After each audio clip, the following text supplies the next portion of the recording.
Bonjour mesdames, bienvenue aux méditations quotidiennes au féminin. Aujourd'hui, les 3 dimensions du péché, deuxième partie. 1 Samuel 2, verset 24 nous dit ceci. « Non, mes fils, ce que j'entends dire n'est pas bon. Vous poussez le peuple de l'Éternel à la transgression. » La deuxième dimension du péché est le goût du péché, où tombèrent les fils d'Élie. Leur père étant sacrificateur, ils savaient parfaitement ce que Dieu attendait d'eux. Ils connaissaient la voie du bien, mais ils cédèrent au mal. Le goût pour le péché ne condamne pas seulement celui qui le commet, mais il en implique d'autres, comme nous le savons par les paroles de Jésus. Il est inévitable qu'il y ait des faits qui entraînent les hommes à pécher, mais malheur à celui qui en est la cause. Luc 17, verset 1. C'est un avertissement sévère.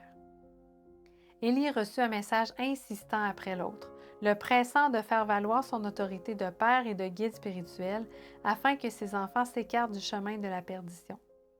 Saül reçut la visite du prophète Samuel qui était chargé de le faire réfléchir. Élie avertit sérieusement Akab. Une longue liste de pécheurs endurcis reçurent les remontrances divines. La fin de ces pécheurs fut désastreuse, mais Dieu ne permit pas qu'ils subissent les conséquences de leur obstination avant que le Saint-Esprit n'ait fait appel à leur cœur. Notre époque ne manque certainement pas de pécheurs endurcis. La Bible dit à leur sujet, « Ils ont les yeux pleins d'adultère et insatiables de péché, ils séduisent les âmes mal affermies. Ils ont le cœur exercé à la cupidité.